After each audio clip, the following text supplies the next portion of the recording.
Hello, my name is Jocelyn Lopez.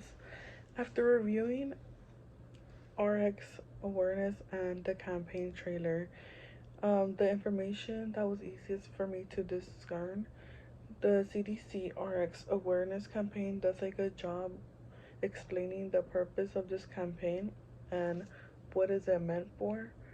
The campaign explains how prescription opioids can affect a person's life and does it by providing real life stories. So at the end of the campaign, it provides several different stories that people went through. Opioids are being misused regularly, and most people were not aware that they can even abuse these opioids that were prescribed to them as pain medication. So this campaign's goal is to spread awareness to different communities that opioids can be misused. Was the organization of the information easy for you to navigate?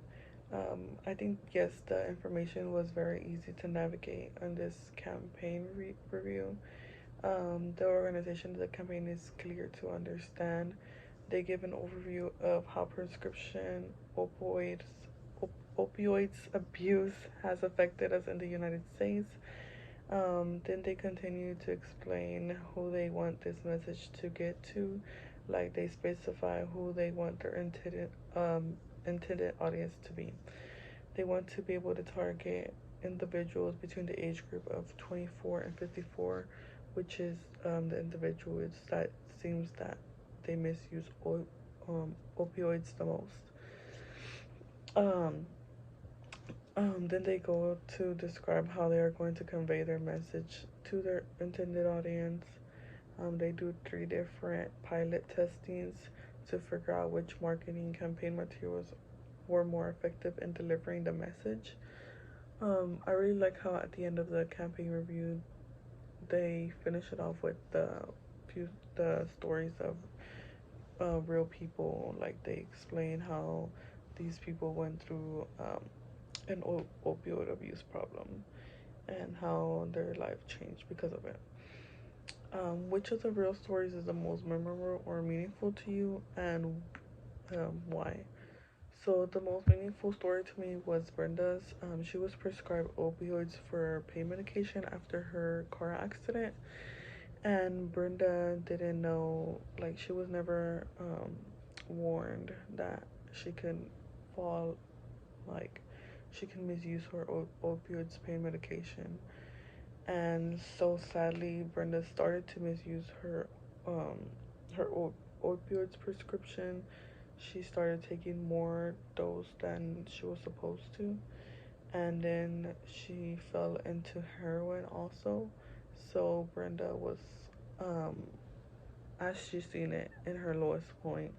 But then Brenda had a wonderful turn in her life that she ended up getting pregnant. So her whole life turned around, and she wanted to do what was best for her baby. So she was able to completely change her life around, and she was able to change her bad habits for the better of not just the baby but for herself too. Also, luckily, Brenda had a support system at home. Her stepfather was providing her with his support and helping her for her recovery. So, Brenda's story is the most meaningful one for me because it is important to remember that no matter how low you fall in life, um, it's important to like never give up on yourself and never stop trying to better yourself. So, um, like it's just important to not give up on yourself. And I think it is also very important to have a support system because it's always harder when you do it by yourself.